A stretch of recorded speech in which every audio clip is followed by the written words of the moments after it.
Rothschilds, the family that outsmarted Napoleon. June 18th, 1815. Wellington's forces brace for the final charge at Waterloo. History tells us Napoleon lost because of bad weather, overconfidence, or military blunder. That's the myth. Here's the truth. Napoleon didn't lose to cannons or cavalry. He lost to a ledger. He lost to interest rates, bond markets, and a Jewish banker in London who controlled Britain's entire money supply. Wars aren't won by generals. They're won by accountants.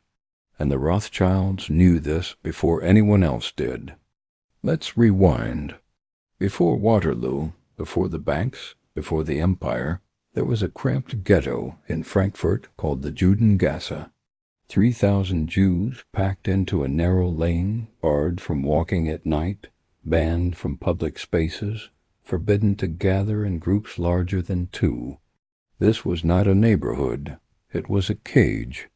And inside that cage, in 1744, a boy named Meyer Amschel Rothschild was born. His father was a cloth merchant and money changer. His future was supposed to be the Torah, a quiet life as a rabbi, a footnote in history. But then his parents died, and everything changed. Meyer was forced to abandon his religious studies and take an apprenticeship at a banking house. He learned about coins, ancient Roman currency, Byzantine relics, Persian treasures. These weren't just artifacts. They were keys. European aristocrats collected them obsessively. Meyer realized something crucial early on. Rich men don't just want money. They want rare things. They want status wrapped in gold. So he became a dealer in rare coins, and he was brilliant at it. By 19, he had returned to Frankfurt, joined his father's business, and begun building a client list that would change the world. His big break came when Crown Prince Wilhelm of Hesse noticed him. Wilhelm was one of the richest men in Europe, a loan shark to kings, a man who traded soldiers like commodities. He made Meyer a court factor, a Jewish financier under noble protection. This was the golden ticket. Meyer could now escape the Judengasse. He could expand, he could breathe, and he did something no one expected. He didn't hoard his success, he weaponized it. He sent his 5 sons to 5 different cities: Frankfurt, Vienna, Naples, Paris, and London. Each son would plant a branch of the family tree. Each branch would root itself into the financial bloodstream of a nation. This wasn't just business expansion. This was diversification on a continental scale. If one king fell, another would rise. If one market crashed, another would boom. The Rothschilds would never be beholden to a single throne or a single war. They would be the bank behind every throne. By the early 1800s, the family had become something unprecedented, a multinational financial empire. They didn't just lend money. They controlled the flow of capital across borders. They were the first bank to transcend geography. And they did it all while Europe tore itself apart. The French Revolutionary Wars began in 1792. For most families, war meant ruin. For the Rothschilds, war meant profit. Meyer and his sons funded both sides. They smuggled wheat, cotton, arms, gold. They moved money through blockades, past naval patrols, across enemy lines. Napoleon tried to choke British trade with his continental system. The Rothschilds turned it into a business model. They didn't care about flags. They cared about liquidity. And liquidity, as it turns out, was the most powerful weapon in Europe. Here's where it gets interesting. Jacob Rothschild, mayor's son in Paris, was financing Napoleon. His brother Nathan, stationed in London, was financing the British. On paper, this looks like hedging. In reality, it was control.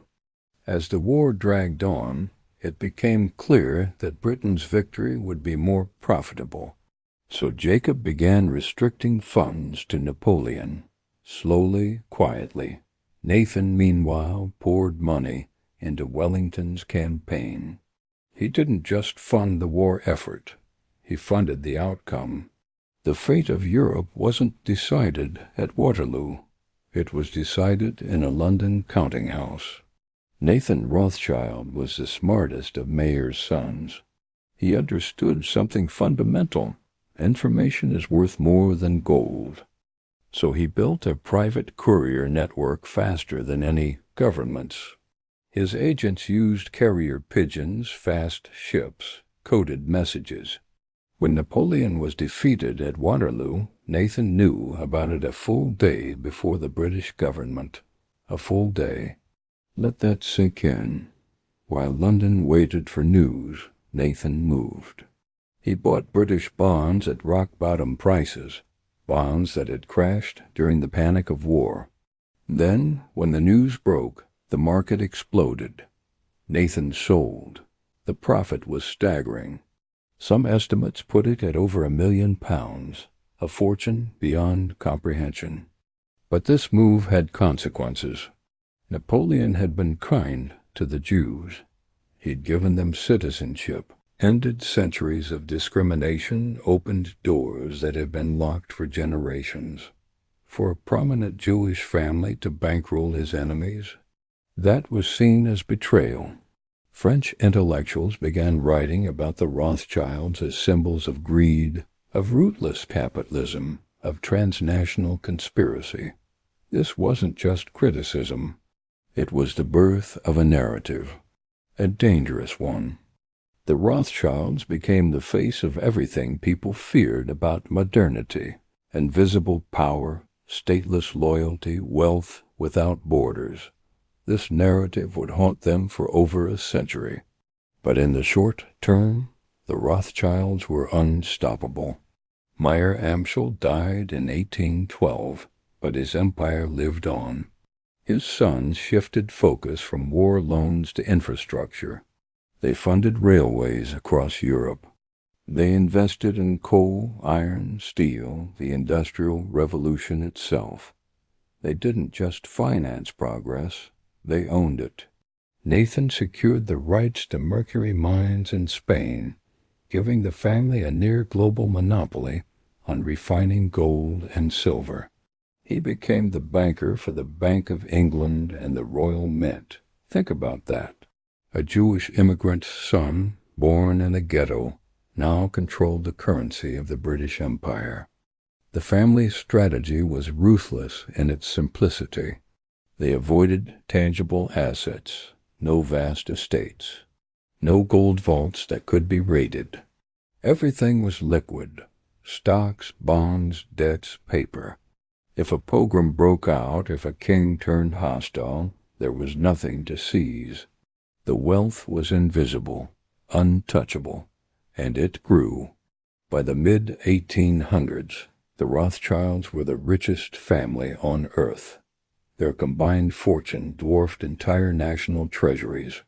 They financed the Suez Canal purchase for Britain. They bailed out France after its defeat by Prussia in 1871 with 2 massive loans. They funded Cecil Rhodes in Africa, enabling the Diamond Empire and the expansion of British colonialism. They also helped create American capitalism. The Rothschilds held a controlling share in National City Bank of Cleveland. Through that bank, they financed a young oil refiner named John D. Rockefeller. They gave him the capital to consolidate the oil industry. They advised him on railroad rebates. They helped him build Standard Oil into a monopoly. Rockefeller became one of the richest men in history. But the Rothschilds were the unseen hand behind his rise. This was their genius. They didn't need to be famous. They needed to be essential. Meyer had left specific instructions in his will. Only male descendants could inherit. This led to an extraordinary phenomenon, intermarriage. Between 1824 and 1877, there were 36 marriages among Meyer's male descendants. 30 of them were within the family. First cousins, second cousins. It was a strategy to keep the fortune consolidated. It worked. The Rothschilds didn't just preserve their wealth. They compounded it across generations. They became a dynasty in the truest sense, a closed loop of capital and kinship. But they weren't just bankers. They were patrons of science, art, and culture. They funded zoological expeditions to remote corners of the world. They collected rare manuscripts, paintings, sculptures. They built libraries and museums. Their contributions to knowledge were immense. But this was also strategy. Culture bought them legitimacy. It softened their image. It made them indispensable not just to kings, but to civilization itself. A Rothschild donation could make or break an institution. Their approval could determine the fate of nations. In 1917, the British government issued the Balfour Declaration, a public statement supporting the establishment of a Jewish homeland in Palestine. It was addressed to Lionel Walter Rothschild, not to the British Jewish community as a whole, but to him. Why? Because the Rothschilds had been funding Jewish settlement in Palestine for decades.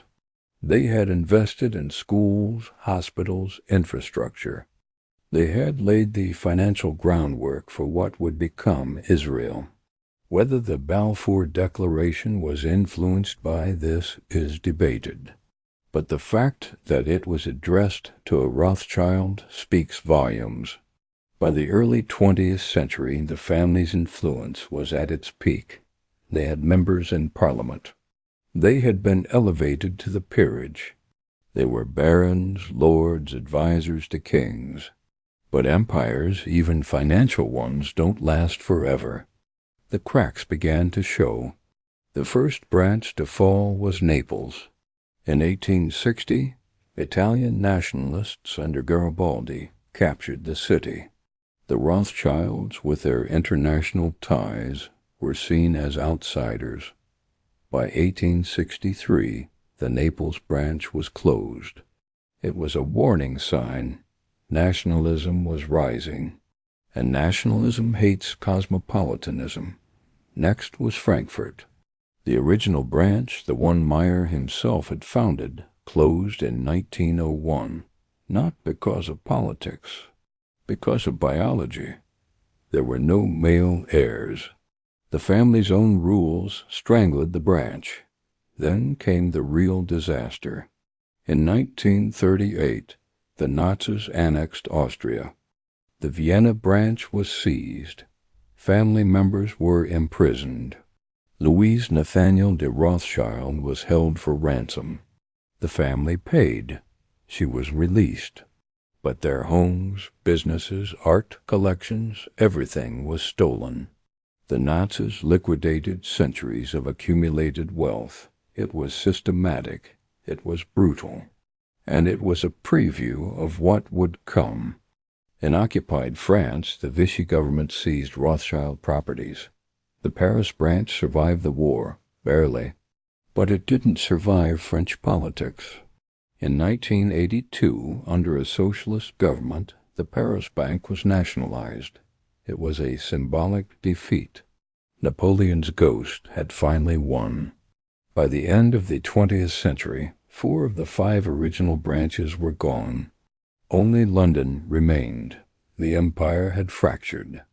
But it hadn't died. In 2008, the family reorganized. They unified their holdings under a single company, Rothschild & Co., based in Paris. It was the first time in 2 centuries that the family businesses operated as one. Today, they manage over $100 billion in assets. They own banks, wineries, real estate, mining operations. They employ thousands.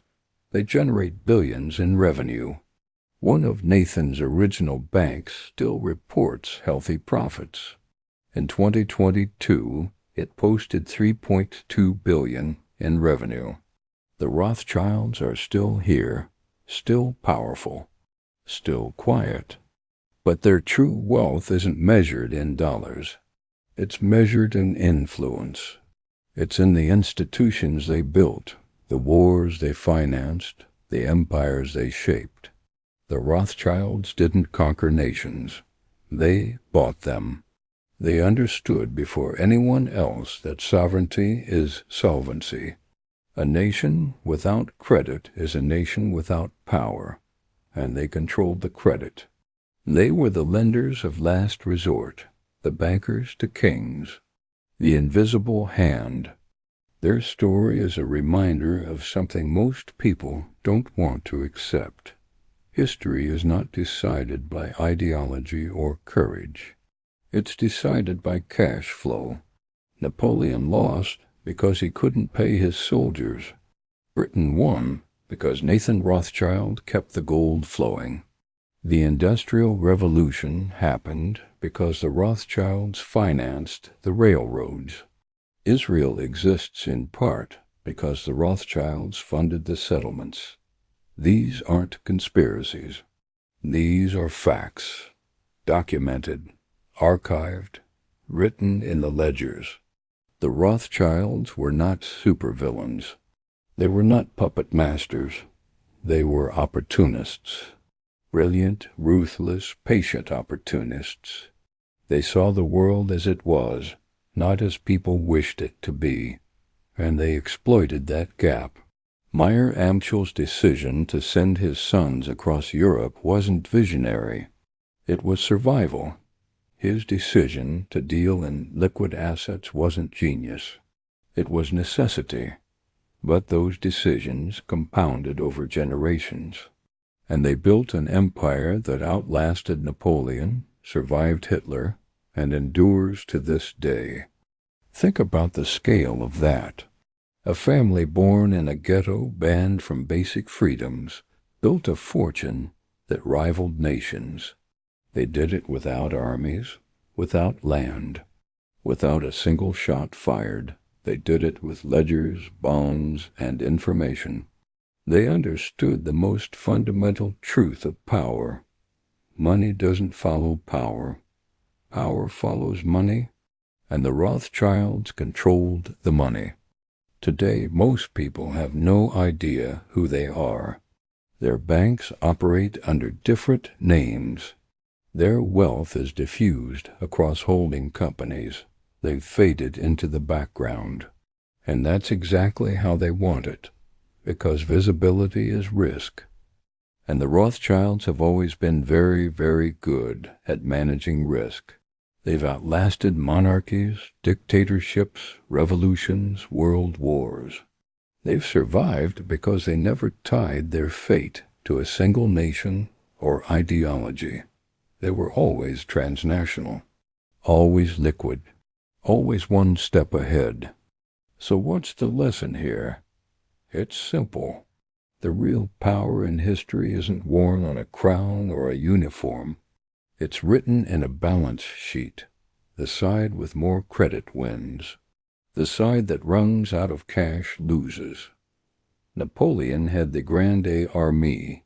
Nathan Rothschild had the bond market. And the bond market won every time. Because wars are expensive, and someone has to pay for them. The Rothschilds made sure they were the ones getting paid. On both sides, until they decided which side would win. This is the history they don't teach you. This is the war behind the war, the ledger behind the legend.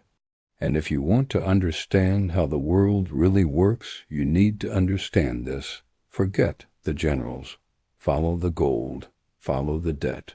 Follow the interest rates. That's where the real story is. That's where the power lives. The Rothschilds knew it in 1815, and it's still true today. Sovereignty is solvency. Always has been, always will be. If you want to stay ahead, if you want to understand the history that shapes your world, subscribe to this channel.